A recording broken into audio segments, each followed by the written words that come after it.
falsehood perishes for falsehood is by its nature bound to perish।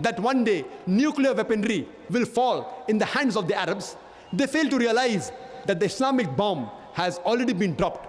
It fell the day Prophet Muhammad, peace be upon him, was born.